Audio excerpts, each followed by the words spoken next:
Welcome to the Mental Edit, where we keep it real, unfiltered, and honest, because mental health is complicated. I'm Megan. And I'm Rachel. We're here to have candid conversations about mental health, what it is, what it isn't, and everything in between.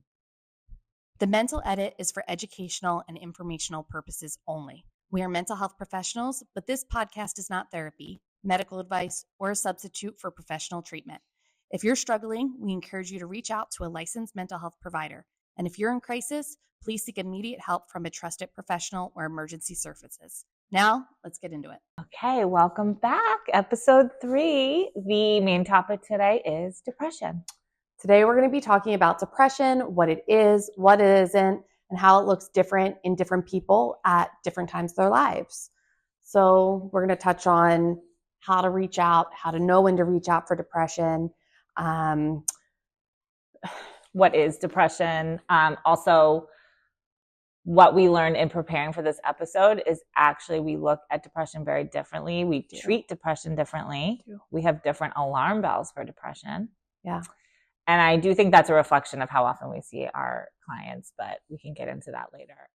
So why don't you give us the clinical definition of MDD? Yeah. So we need to have major symptoms. Specifically, we need to either have that low mood or a lack of pleasure for at least 2 weeks in the same period of time.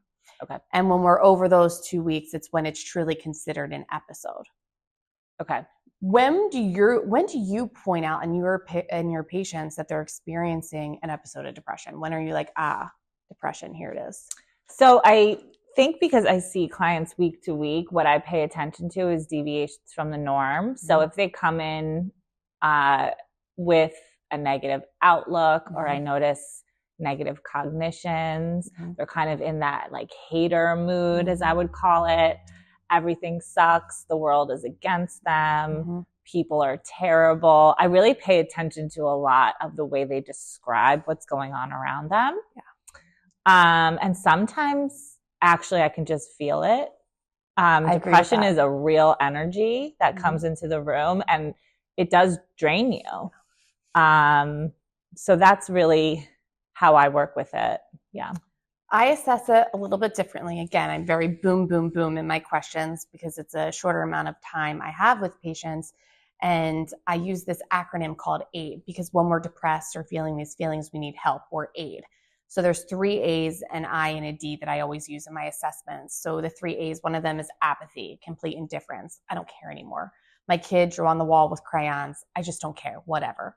The next one is avolition, which is the inability to start and complete tasks. So we see a lot of putting dishes in the dishwasher, but not taking them out.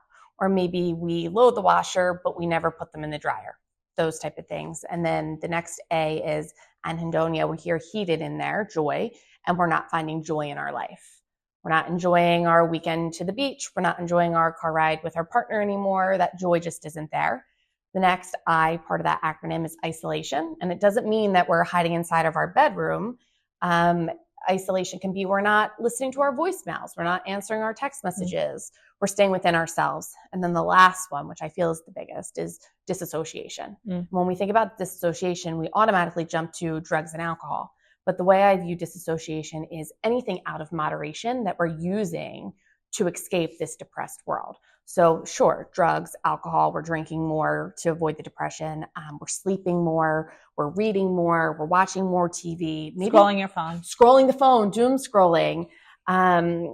Even exercising more because we don't want to be at home with these feelings. Anything, or shopping. Some people shop a ton when they're depressed to try to get that dopamine going, those feel-good feelings.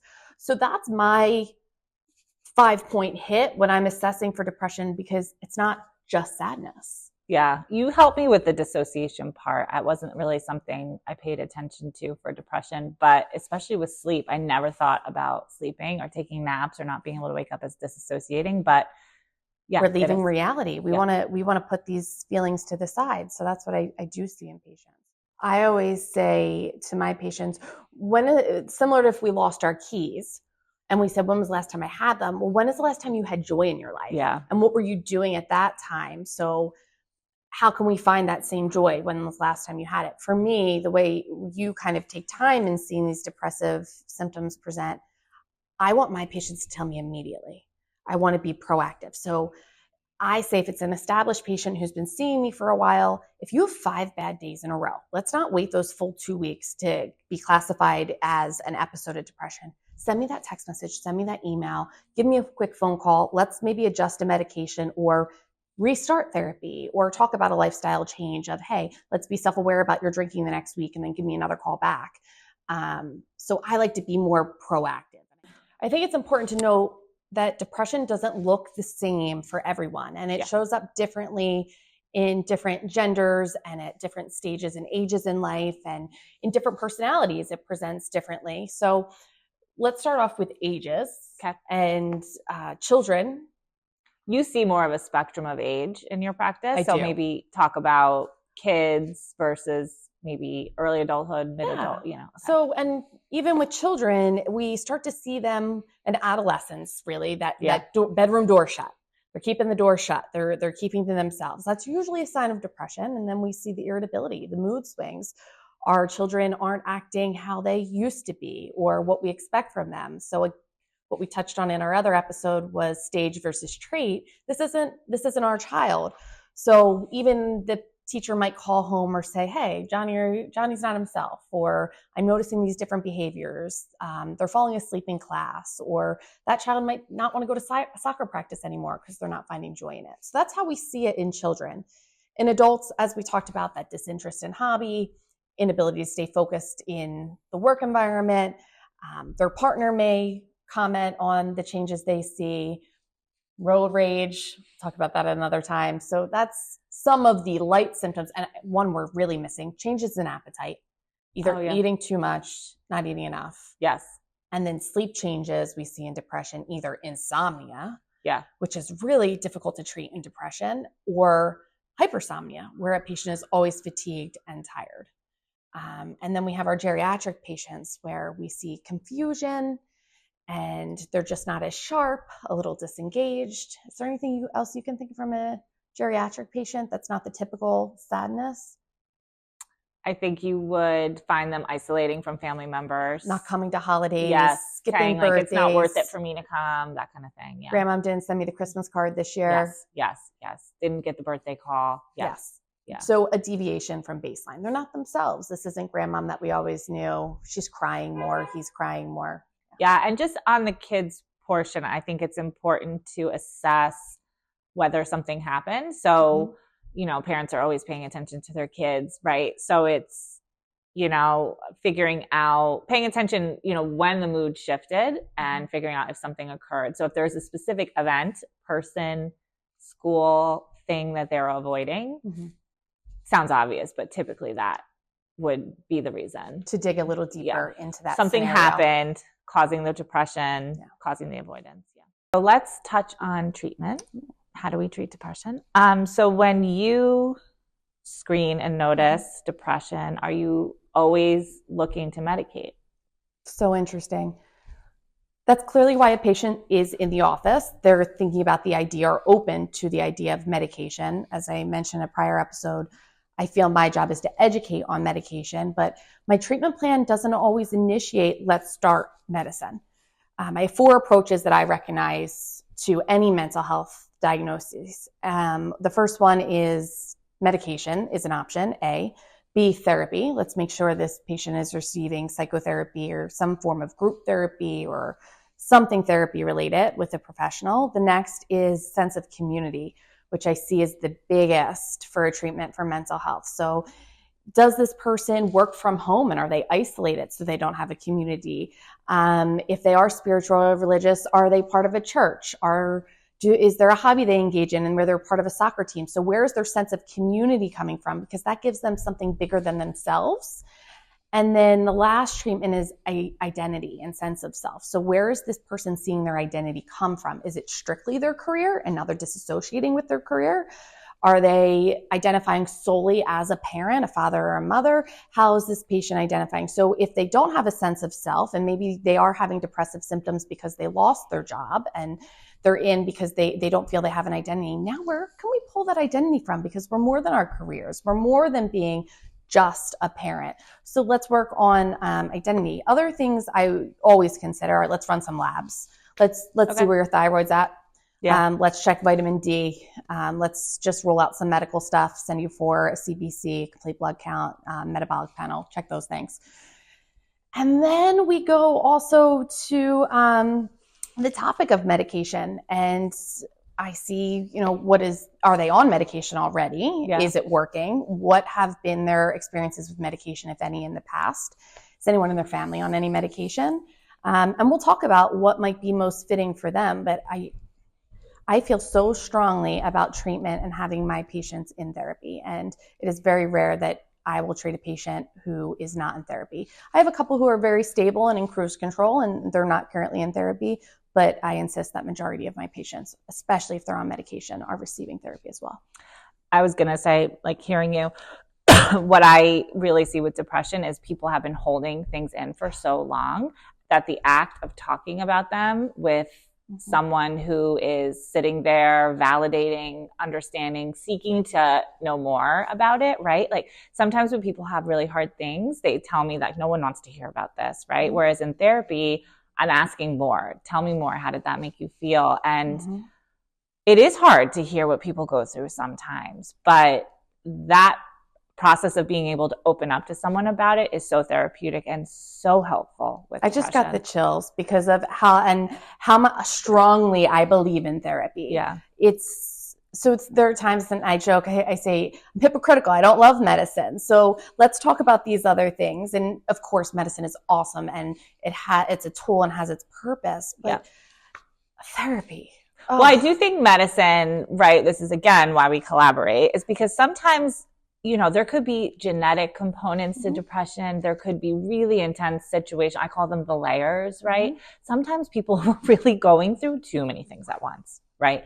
And medication can kind of just bring you up. It's that great tool to get us. So there are times we can't use our coping skills, such as going for a walk. Because you literally can't move. Or tie your shoes or find your sneakers to go on that walk because you're so depressed. Yeah. Or, hey, you should have a friend over. Well, I'm so depressed I can't clean, so I'm not going to invite a friend over. Well, and again, who wants to talk about this, right? But I do encourage clients to find somebody to talk to outside of therapy also. To your point of community, I do think sometimes therapy becomes a singular outlet for, problems and difficulties in life, but you can always find someone else to talk to. And that when you start opening up to people, that's when, I see even bigger healing from depression, especially. So Rachel, a patient walks in, you're starting to identify these symptoms of depression in them, potential for a depressive episode. What is going to be your first suggestion towards lifestyle or something they can identify or change to help this episode? So after I've gone through, if there was an event or, all these stressors in their life, I do examine the relationships in their life. So if they're married, we would talk about their marriage, the relationship with their partner, if there's strains there, which, let's be real, there always is something there, right? A lot of times what I see is there's an issue in a marriage or a relationship dynamic that has just gone unaddressed for so long. There is a hopelessness that'll ever get resolved. So I do some coaching around here's how you could bring it up. Do we need couples therapy? Has it risen to that level? But can you try?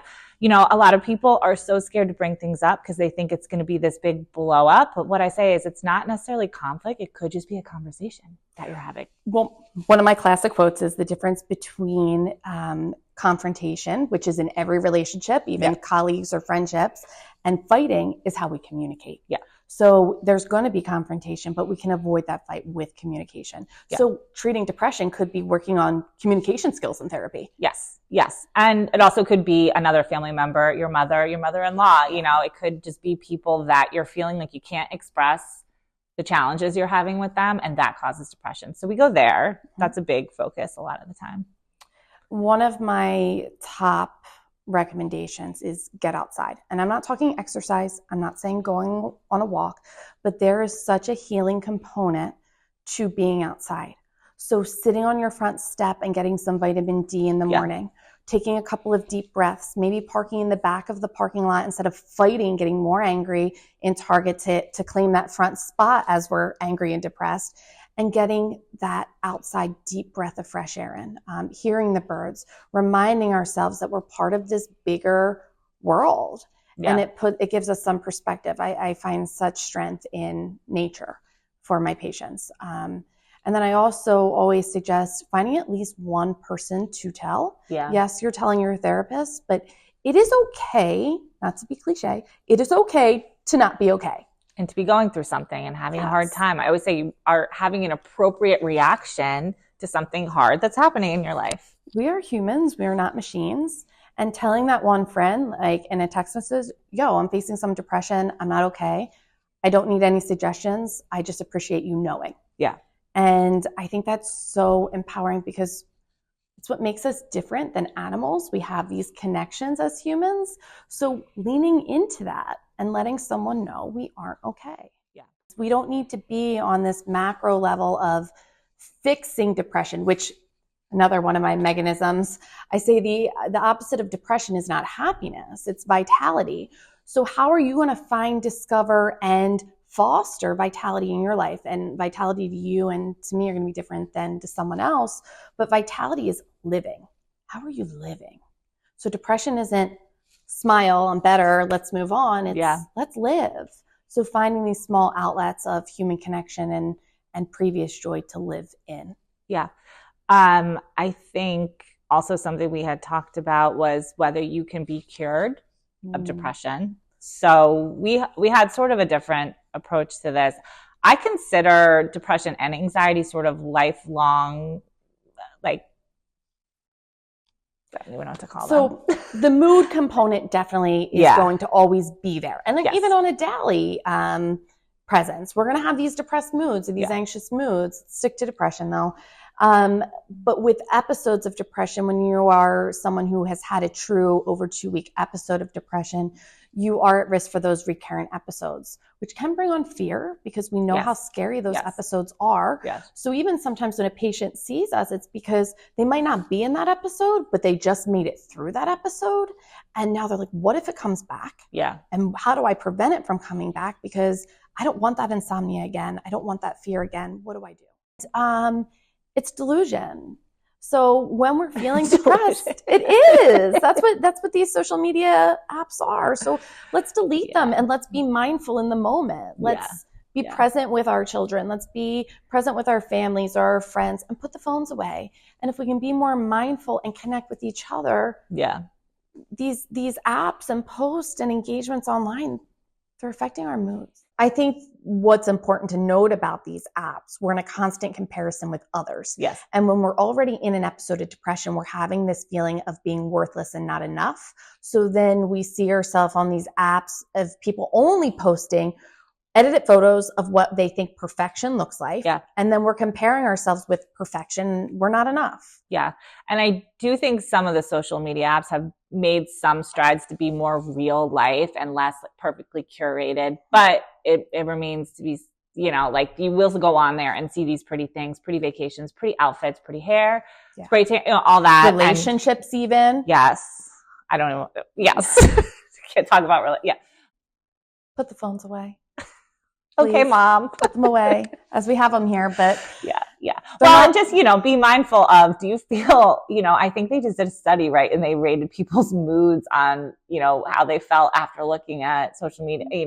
It's always going down. It's always going down. One of my constant questions that I ask patients in every session is this helping you or hurting you? And I think if we said that about our relationships with our cell phones, is this helping you or is this hurting you? It's hurting you. Yeah. So when we're down in this mood, put it away. Yeah. The do not disturb function is your friend, right? Because also that, And it's going to affect your sleep. Yeah. Which sleep, depression, connected. So it's not helping you. Put it away. Yeah. What I feel we learned about depression today is that it's very real. It's complex. It's not just sadness.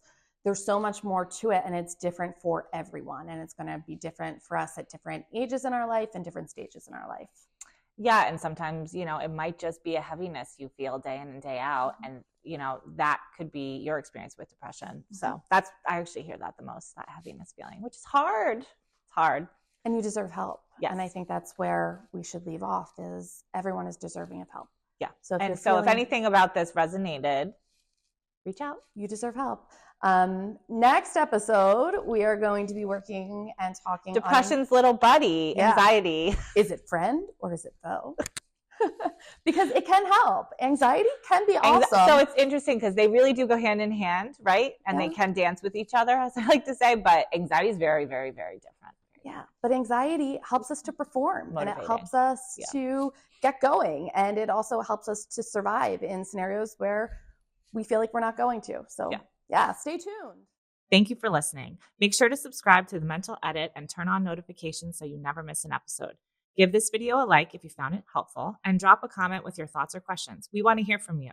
You can also DM us on Instagram at The Mental Edit with topics you'd love for us to cover. And if this episode spoke to you, share it with someone who needs to hear it. No fluff, no BS, just real talk about what healing actually looks like.